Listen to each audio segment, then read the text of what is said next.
10월 3일 개천절 집회를 예고했던 일부 보수단체가 집회 철회를 선언했습니다. 내용부터 확인해 보시고 이어가 보도록 하겠습니다.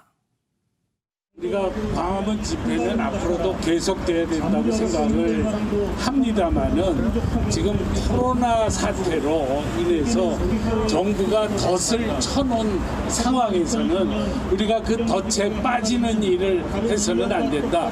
그렇게 되면은 모든 코로나로 인한 우리 국민의 경제적 어려움 전부 우리 우파 세력의 탓으로 돌리는 이런 일이 발생하면 안 된다. 지난 8월 15일에도 코로나를 전파한 주범이 우파 세력인 것처럼 이렇게 알려지고 그래서 참 우리가 어려움을 겪었는데 이번 10월 3일에도 또 그런 일이 있어서는 안 된다. 그동안 광화문 집회에 앞장서온 우리는 10월 3일, 9일에 광화문 집회의 중단을 선언한다. 그리고 우리 모든 우파 세력은 광화문 집회를 중단할 것을 촉구한다.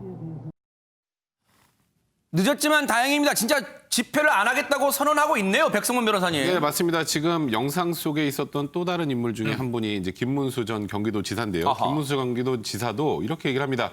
일단 뭐 8.15 집회 이후에 본인들이 마치 지금 코로나 지금 확산을 미시킨 주범으로 지금 매도당하고 있고 아까 덫이라는 표현 나왔죠. 우리는 그렇지 않은데라는 게 이제 들어있는 것 같아요. 그 내용 안에. 그런데 우리가 해서 우리 목소리를 내봐야 결국 또 우리가 코로나 확산의 주범이 될 그런 상황이니까 네. 그렇게 되면 우리 보수단체 전체가 국민들의 신뢰를 받지 못할 것이다. 그래서 안 한다라고 했는데 이게 완벽하게 안 한다가 아니라는 게 조금 문제인 것 같습니다. 어허, 완벽하게 안 한다. 그럼 뭔가 있다는 거예요. 저렇게 말은 했지만 그 뒤에 뭐가 있다는 얘기인데 깔끔하지 않잖아요. 더 얘기 들어보시고 이어가 보도록 하겠습니다. 10월 3일 광화문 집회 중단 선언 기자회견 이렇게 하니까 조금 오해가 생겨가지고 아니 서윤선 목사가 광화문 집회를 하지 말자 그러는 거냐, 문재인이 이중대 되는 거냐 이렇게 오해를 한 사람도 있었습니다. 근데 그것은 절대로 아니고요. 문재인 정권의 이 적폐와 악행과 문제가 너무 심각하기 때문에 절대로 가만히 침묵할 수가 없습니다. 우리는 반드시 국민의 분노를 폭발시켜야 됩니다.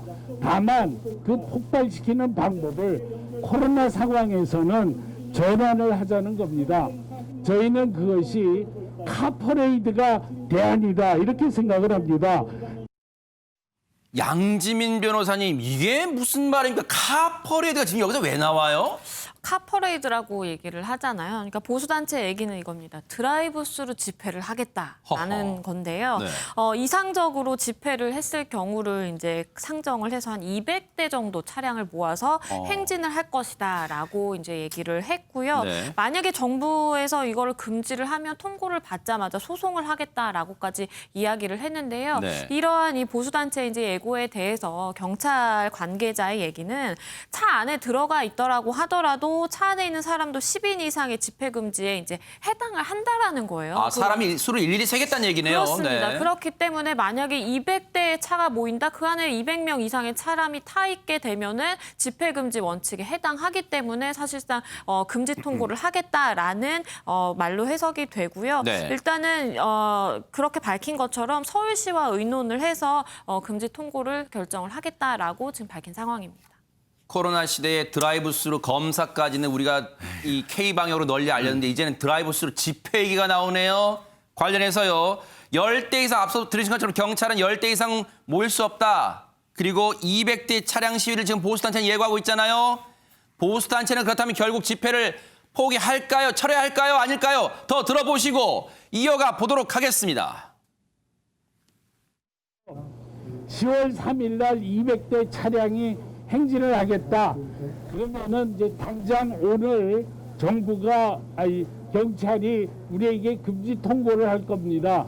그러면 금지 통고를 받자마자 저희는 행정소송을 해가지고 아니 어떻게 이 카퍼레이드를 코로나를 이유로 막는 법이 어디 있느냐? 저는 사랑제일교회 예배 참석해서 간격을 다 주고 다 간격을 띄우고 그 접고 열체크 마스크 쓰고 다 해도 예배 참석했다는 이유 때문에 무조건 재판을 받아라. 이게 있을 수 있습니까? 이제 이 와중에 김문수 전 지사는 자신이 코로나 방역 방해 행위로 기소된 것에 대한 불만을 저렇게 또 마이크를 잡고 표출하고 있었습니다. 그런데 최준범 교수님, 예. 지금 10대가 안 되면 9대씩 끊어서 하겠다 지금 이렇게 얘기하고 있어요. 그러니까 이제 10명씩 모이면 안 된다고 하니까 아마 이제 그런 방법을 쓰려고 하는 것 같은데 대체 이렇게까지 하고 이런 뭐 엄청난 근성이잖아요. 뭐 아니 무슨 여기에 목숨을 거신 것 같아요. 저는 좀 이해가 안 됩니다. 아니 잠깐 10월 3일 안 하시면 안 됩니까 대체? 그걸 꼭 그렇게 하셔야 되는지 모르겠고요. 네. 차량 200대 동원해서 집회하는 게 무슨 의미가 있는지 모르겠어요. 제가 볼 때는 이거 이슈화하고 이걸 통해서 본인들의 의사를 전달하려는 의도는 알겠는데 모든 국민들이 여기에 대해서 좀 불안해하고 걱정이 많으시잖아요. 네. 그럼 좀 지나고 나서 해도 된다고 보고 네. 꼭 이렇게 차량이나 사람이 모이지 않고도 인터넷을 통해서 충분히 저는 할 수 있다고 보거든요. 네. 그리고 뭐 언제든지 본인들이 원하신다면 본인들의 의사를 이렇게 제공할 수 있는 여러 가지 언론의 매체들도 있고 이런데 저렇게까지 꼭 해야 되는지 저는 좀 이해가 안 됩니다. 그 김문수 전 지사 말씀하신 거 저는 이거 도저히 이해가 안 돼요. 왜요? 간격을 다 띄웠습니까? 네. 화면에 보면 간격 잘 안 띄웠습니다. 사랑제일교회 같은 게 마스크 안 끼고 내리고 음식 드시는 거 그것도 3, 4, 5 모여서 영상에 다 나와 있습니다. 그리고 뭐 무조건 재판을 받으라고 했다는데 그렇게 한 게 아니고요. 방역 대책 제대로 안 지키셔서 거기에 따라서 재판을 받으라고 한 거지. 다 잘 지켰다고 얘기하시면 지금 영상이 나온 것만 봐도 그게 안 지켜지고 있는데 그렇게 말씀하시면 안 된다고 보고 저는 이렇게 생각해요. 뭐 이렇게 수단과 방법을 안 가리고 어떻게든 이걸 하겠다고 하시는 생각을 왜 하시는지 잘 모르겠어요. 국민들이 불안해하잖아요. 이게 그리고 정부가 무슨 함정을 파놨다고 하는데 무슨 함정을 파놨습니까?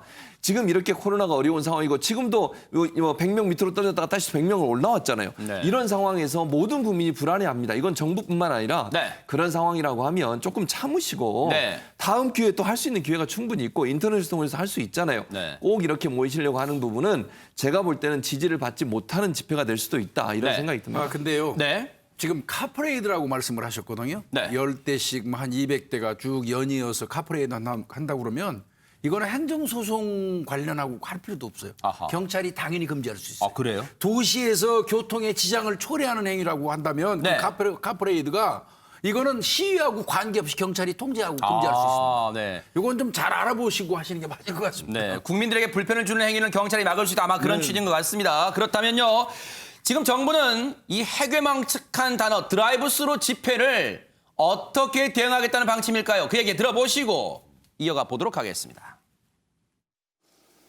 개천절을 전후해서 광화문에서 집회를 하겠다고 하는 국민이 있습니다. 광화문에서의 개천절 집회는 절대 용납하지 않겠다고 하는 입장을 분명히 천명을 해왔습니다. 어떤 이유로도 또 어떤 변형된 방법으로도 광화문 집회는 용납하지 않겠습니다. 원천적으로 차단하고 그게 안 되면 법에 따라서 필요한 조치를 강력하게 취하겠다고 하는 정부의 확고한 의지를 말씀드립니다. 정세균 총리 말처럼 정부의 방침은 확고한 것 같습니다. 안진용 기자님. 네, 방금 얘기한 대로 어떤 이유로든 어떤 형태로든 이 집회를 허용할 수 없다는 거고요. 그리고 만약에 진행이 된다면은 강력한 법적 조치를 취하겠다는 건데 네. 이런 법적 처벌을 떠나서 여기에 나오겠다는 분들, 이분들의 이웃들, 그 국민들이 불안해하고 있는데 결과적으로 사회적 분열을 조장할 수 있다는 거를 분명히 알아야 됩니다. 네. 그런데 물론 이 대목에서 시청자분들 중에는 아니 그래도 대한민국에는 집회와 결사의 자유, 집회의 자유가 있지 않냐. 왜 이걸 원천적으로 다 막는 게 다 능사냐. 그런 얘기 하실 수도 있을 것 같고요. 그리고 또 실제로 이미 몇 차례 드라이브스루 시위가 있어 왔습니다. 백성문 변호사님. 근데 사실 이제 장소를 특정해서 차로 각자 한 명씩 와서 딱 모여서 본인들의 목소리를 그냥 내는 정도라면 코로나 뭐 사실 감염 위험성이 없다라면 뭐 집회 결사의 자유 측면에서는 허용이 된다, 허용이 될 필요가 있다고 생각하는 부분도 있겠죠. 그리고 또 이재명 경기도지사도 거의 비슷한 취지의 얘기를 한 적이 있는데 일단 국민들의 여론은 안 된다가 70%가 넘습니다. 안 된다가 70%가 넘고요. 그 이유를 제가 한번 생각을 해보면 지금 아까 말씀하셨던 것처럼 정말 한 대 한 명 정도만 타고 와서 모여서 차로 쑥 지나가는 정도 교통방해도 일으키지 않을 정도라면 사실 그건 막을 필요가 없겠죠. 하지만 우리가 상정을 해보세요. 아, 이제 우리 개천절에 드라이브스루 집회합니다. 근데 그냥 나오신 분은 어떡할 거예요? 통제가 안 돼요. 그러겠네요. 저번에 사실 기억하실지 모르겠지만 8.15의 광복절 집회도 처음에 집회 인원은 100명 내외였습니다. 그랬다면서요. 몇 명 왔습니까? 그러니까 이게 우리가 이렇게 하겠다라고 정확하게 이대로 할 수 있다라는 그 명확한 그런 어떤 방침이나 이런 것들이 있나요? 그냥 지금 선언적인 말뿐이잖아요. 네. 아마 전날 집회를 한다면 또 그냥 오시는 분들 많을 거예요. 그럴 거예요. 그분들 어떻게 할 겁니까? 아하. 돌려보낼 거예요? 돌려보낼 방법이 있습니까? 이런 것 때문에 지금 이 드라이브스루, 일단 명목은 드라이브스루 집회지만 집회가 힘들다고 생각하는 국민들의 의견이 많은 게 네. 아닌가 싶습니다. 아하. 그렇다면 모든 보수 단체가 이 드라이브스루 집회, 개천절 집회에 참여하겠다는 걸까요, 김복준 의원님? 그런 건 아닙니다. 이게 보니까 저는 이런 단체가 있는지 처음 알았는데요. 8.15 집회 참가자 비상대책위원회라는 게 있네요. 아하, 네. 여기에 뭐 이 비대위가 있는데 그 사무총장이라는 분이 이런 얘기를 했어요. 오늘 그 집회 그 중단 선언한 단체하고 우리는 별개라는 겁니다. 예정대로 법원에 집회금지, 집행정지 가처분 신청 준비하겠다. 즉 말하면 저분들은 드라이브스루도 아니고 그냥 예정대로 모이겠다는. 그냥 몸으로 나와서 현장에 직접 나와서 그런 의사를 표시하고 있으니까 저분들이 좀 심각한 것 같고요. 그리고 저 드라이브스루 관련돼서 잠깐 좀 말씀드릴게요. 네. 드라이브스루가 끝나고 나면 모든 회합과 집회는요. 끝나고 나면 결산 과정을 거치게 돼 있어요. 네. 그러면 드라이브스루 끝나고 난 다음에 차 마시거나 식사 같이 하면서 그 회합이 있을 가능성은 매우 높거든요. 아하. 그거는 또 어떻게 통제할 겁니까? 네. 당시에 지금 이 개천절 집회가 이렇게 이 논란을 되는 이유는요. 여러분 아실 거예요. 광복절 집회 코로나 재확산의 원인으로 지목이 됐었죠. 당시 집회를 주도했던 사람들에 대한 지금 법적 조치가 시작이 됐는데요. 관련 얘기 들어보시고 이어가 보도록 하겠습니다. 위대하신 우리 김경재 총재님이 이 대장을 맡아주셔서 너무 감사합니다. I'm very thankful to 많은 분들이 왜 대장을 김경재를 세웠냐고 나한테 또 따졌습니다. President 많은 김경재. 지도자에게 제가 물어봤습니다. 대장 좀 맡아달라고. 나는 지금 재판을 받고 있기 때문에 내가 못하니까 Really? 한 사람도 대장 해주겠다는 사람이 없었어요. Not even one person was willing to lead this. 그러나 김경재 총재님이 반드시 이것을 해내겠다고 나섰습니다. But this very young president was willing to do it. 제가 정광훈 목사님으로부터 이것을 제가 읽으라고 지시를 받았는데 제가 대회장이라고 해서 했는데 지금 우리 강영재 변호사가 또 할 말이 많아요. 보고를 한 걸 생략해서 이 읽는 것은 강영재 변호사에게 돌리겠습니다. 지금 저 영상으로만 보면 최진봉 교수님, 김경재 전 한국 자유총연맹 총재입니다. 김경재 전 총재는 나는 별로 하고 싶은 마음이 없었는데 전광훈 목사가 시켜서 올라왔어요. 그리고 읽으라고 했어요. 약간 소극적이에요. 그런데 경찰 조사를 받았다는 얘기가 들리고 있습니다. 그렇습니다. 왜냐하면 이게 대회장이라고 아까 정광훈 목사가 얘기한 거 들으셨죠? 네. 대회장을 맡아줬다. 아무도 안 맡는데 김경재 전 총재가 맡아줘서 감사하다. 네. 이러면 손까지 들고 같이 또 이렇게 인사도 했어요. 아하. 그러면 실제적으로 이 집회 지금 화면도 써있네요, 나오고 진짜. 예, 그렇죠. 네. 대회장 이 8.15 집회 모임의 대회장이 김경재 전 총재로 돼 있습니다. 그리고 함께 공동으로 진행한 사람이 정광훈 목사고요. 그래서 두 사람에 대해서 정부나 아니면 그 경찰에서는 이 집회를 주도적으로 이끈 사람이 김경재 전 총재라고 지금 보고 있는 거예요. 그리고 정광훈 목사는 고문으로 올라가 있잖아요. 이름이. 그러면 이 집회의 책임을 누가 지고 있냐 하는 대회장이 당연히 질 수밖에 없어요. 아니 대회장 이름을 함부로 올리는 겁니까? 아무리 올리라고 해도 본인이 그걸 맡지 말아야 되는 거죠. 사실은. 그러면 이 집회가 사실은 100명을 모이겠다고 해서 집회를 신청을 했는데 그래서 법원에서 허용을 해준 거잖아요. 근데 5,000명 이상이 모인 걸로 경찰 조사 나왔습니다. 그러면 원래 신고된 내용보다 더 많이 모였고 그것 때문에 감염병 예방에 어긋나는 행동을 했다라고 하는 것. 즉 집회 및 시위에 관한 법률이나 감염병 예방 및 관리에 관한 법률에 위반됐다라고 경찰이 판단해서 구속영장을 청구한 거고요. 김경재 전 총재는 본인이 뭐 억울하다고 생각할지 모르지만 그 본인이 대회장을 맡은 것 자체가 사실은 이 모임의 책임자라고 하는 것을 인정하는 거기 때문에 피해가기 힘들지 않을까 이런 생각이 듭니다. 안지준 기자님, 경찰이 김경재 전 총재에게 그냥 조사 차원으로 끝난 게 아니라 구속영장을 신청했다는 것은 8.15 집회에 전광훈 목사보다 김경재 전 총재가 더 깊숙이 관여했다. 이렇게 보고 있는 걸까요? 이 집회 동료 문자가 유력한 정황으로 보여진 것 같은데요. 광화문 집회에 앞서서 2달간 총 전국 126만 명에게요. 11차례에 걸쳐서 1,386만 번의 문자가 발송이 됐습니다. 네. 근데 중요한 건 이 문자 메시지의 발송 명의가 네. 전광훈 목사와 대회장 김경재 총재라고 적혀 있었다는 거죠. 그런데요. 이런 상황에서요. 코로나19 방역 방해 혐의로 구속돼서 재판을 받고 있는 사람도 있습니다. 그 얘기도 들어보시고 이어가 보도록 하겠습니다. 사죄를 위해서 여러분들에게 엎드려 사죄를 하겠습니다.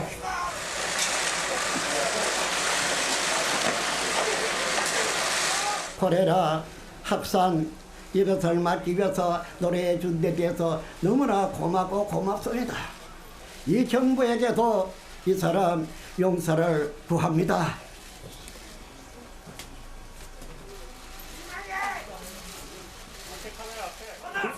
우리는 다 성인입니다. 질서가 없으면 난장판에서 안 됩니다. 질문 받으세요. 자, 내부부장님 들어가셔서. 자, 그런데요. 이 와중에 양지민 변호사님, 저희가 이만희 총회장 얘기를 꺼내는 이유가 있죠? 네, 그렇습니다. 이만희 총회장 지난달 1일에 이제 구속이 됐죠. 네. 주요하게는 코로나19 관련해서 이제 방역을 방해한 혐의로 이제 업무 방해, 그리고 그 공무집행 방해 등의 혐의로 이제 구속이 된 건데 네. 지난 18일 석방해달라라고 이제 보석을 청구하게 됩니다. 아하. 그래서 그 전에도 사실은 구속적부심 청구가 있었는데 이번에 또 다시 이제 나 석방해달라라고 이제 보석을 청구하게 된 것이고요. 네. 따로 이제 보석을 위해서 보석 허가를 위해서 그 신문기일을 잡기도 하는데 28일에 3차 이제 공판 준비 기일이 예정이 돼 있습니다. 그렇기 때문에 그 준비 기일에 이제 얘기를 들어볼 수가 있기 때문에 네. 아마도 별도의 기일은 잡지 않고 진행이 될 것으로 보입니다. 백성문 변호사님, 네. 이만희 총회장은 왜 풀어달라는 거예요, 자신을? 일단 뭐 구속의 필요성이 없다고 주장을 하는 거죠. 일단 첫 번째 그렇게 주장을 했습니다만 구속영장이 발부가 됐죠. 영장이 발부되면 이제 두 가지 단계로 석방을 요청할 수 있습니다. 첫 번째는 기소가 되기 전에는 그 구속영장 발부된 게 잘못됐어요. 그러니까 다 석방해 주세요. 그게 이제 구속 적부심이라는 건데 통상적으로 구속 적부심을 신청을 하면 거의 석방이 안 됩니다. 왜냐하면 좀 전에 영장 발부했는데 이게 잘못됐다는 걸 법원이 다시 확인해 줘야 되는 거잖아요. 스스로 뒤집어버리는 그렇죠. 거니까요. 아하. 그래서 이게 구속 적부심 석방이 될 때는 대부분 뭔가 큰 변화가 있어야 돼요. 예를 들어서 뭐 피해자가 있는 범죄 같은 경우에는 피해자랑 합의했어요. 그러면 이제 피해자랑 합의하고 피해 배상까지 다 했으면 그때랑 다르네. 그래 저게 이제 사정변경이라는 말이 나오는 겁니다. 근데 그때는 사정변경이 전혀 없었어요. 네. 영장 발부되니까 다시 한 판단해 주시니까 기각이죠. 아하. 근데 그 이후에 기소가 돼서 지금 공판 준비기일이 1차, 2차 그리고 말씀하셨던 것처럼 이제 3차 준비기일이 예정돼 있는데 그때랑 지금이랑 뭐가 바뀌었을까요? 아하. 바뀐 게 없다면 보석도 인정이 안 될 가능성이 많고요. 다만 이제 이만희 총회장이 나이가 많잖아요. 네. 나이가 많기 때문에 지금 예를 들어서 지금 구금 상태에서 굉장히 건강이 극도로 안 좋아졌다. 네. 이런 사정병이 있다면 예외적으로 인정될 가능성도 있겠지만 지금으로 봐서는 보석도 인정될 가능성이 그렇게 많아 보이지는 않습니다. 네. 자, 이렇게요. 온 국민이 아마 지금 이 순간도 마찬가지일 거예요. 국민 여러분들이 코로나19 걱정을 많이 하는 이유는요. 이제 다음 주입니다. 바로 다음 주 코앞으로 다가왔는데 추석이 있기 때문이에요. 그런데 추석을 맞이해서 기이한 현상이 벌어지고 있다면서요, 김복준 의원님. 예, 이제 그 제주도 여행 관련된 이야기입니다. 정부에 따르면은 제주도에 이번 추석 연휴 때 축항스라고 그러죠. 네. 30만 명 정도가 제주도에 입도할 예정이라고 그래요. 바캉스가 아닌 축캉스. 예, 아이고. 그러니까 이거는 뭐 엄청나게 몰린다는 얘기인데 그 근거가 있네요. 보니까 네. 항공사 같은 경우는 원래 그 예약률이 80%를 넘으면 만석이라고 한답니다. 그래요? 근데 이미 올 추석 이 축항스 때 예약률이 60에서 70% 정도 됐대요. 세상에. 그러니까 거의 만석 수준에 올라간 것 같습니다. 네. 3월에 그 코로나 발병 이후에 이제 일반적으로 평소에 한 50% 정도 예약률이라고 그래요. 근데 이번 이 추석 연휴에 60 내지 70%라면 사실 이제 집에 안 가고요. 어머니 아버지 뵈러 안 가고 제주도 가시는 분들이 많다는 뜻이죠. 아하. 진짜 이런 거잖아요. 뉴스파이터에서 여러 차례 고향에 계신 어르신들이 영상 메시지까지 찍어가면서 아들아, 딸아, 오지 말그레이. 이번에는 그냥 좀 보고 싶지만 참고 내년엔 건강하게 보자. 이렇게 영상 편지 보냈잖아요. 근데 이 내용을 들은 자식들은 아싸 놀러 가야지. 골프 치러 가야지. 지금 이러고 있습니까? 지금 30만 명이 몰리는 제주. 이쪽에 지금 걱정이 클 텐데요. 제주 도민들은 그러면 관광객이 몰려오는 게 정말 두려운가요? 어떻게 할까요? 관련 얘기 들어보시고 이어가 보도록 하겠습니다. 걱정하는 마음도 있지만 또 그쪽 이제 관광업 쪽에 종사하시는 분들이 많다 보니까는 또 아예 막을 수도 없다고도 생각하시는 분들도 있고 어쩔 수 없다는 생각하시는 분들도 있고 좀 복잡 미묘합니다. 생각하시는 게 보면 전염병도 무섭지만 당장 나가는 게 더 무섭잖아요. 저희 경기 문제가 있기 때문에 무작정 막기도 그냥 조심하는 수밖에 없다고 생각합니다. 저도 이거는 뭐 사람을 막아서 될 일은 아니라고 봐요. 이렇게 매출이 줄어드는 현실이 있으니까요.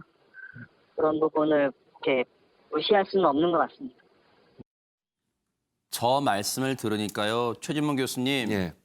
대략 난감이란 네 글자가 떠오릅니다. 진짜. 맞습니다. 지금 말씀하신 건 이러지도 못하고 저러지도 못하는 상황이에요. 그러니까 제주도 하면 많은 분들이 관광업에 종사를 하시잖아요. 그럼 관광의 가장 메카이기도 하고 우리나라에서 많은 사람들이 오기도 하고 그러다 보니까 경기가 계속 안 좋아질 수밖에 없는 상황이 코로나 때문에 관광객들이 엄청나게 줄어들었어요.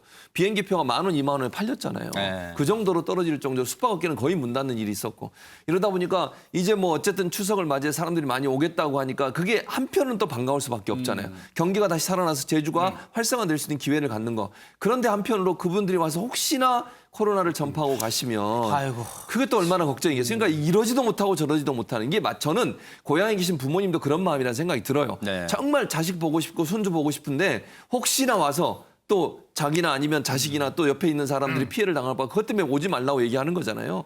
그래서 이 제주도에 가신 분들 못 오게 막을 수도 없어요. 지금 상황에서는.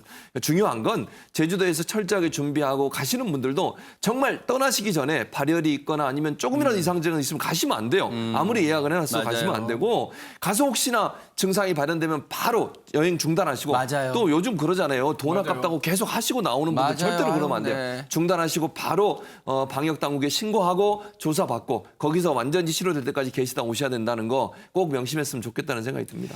들으신 것처럼 지자체 입장에서는요. 무조건 추석 때 몰려오는 관광객을 막을 수만은 없습니다. 그러다 보니까 지자체장이 강력 경고하는 지경까지 이르렀는데요. 관련 얘기 들어보시고 이어가 보도록 하겠습니다. 제주에 가급적 오지 마시고요.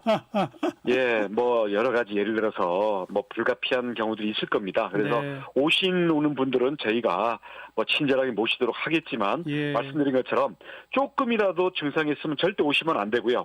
오셨다고 후회하실 겁니다. 그렇죠. 그다음에 여행 중에 조금이라도 이상하면 바로바로 신고하면 저희들이 보호하고 협조를 하겠지만 그게 남들에게 피해를 끼치는 그런 얌체 내지는 나는 괜찮겠지 하는 그 민폐 행동에 대해서는 저희들이 절대로 용납하지 않겠습니다. 네.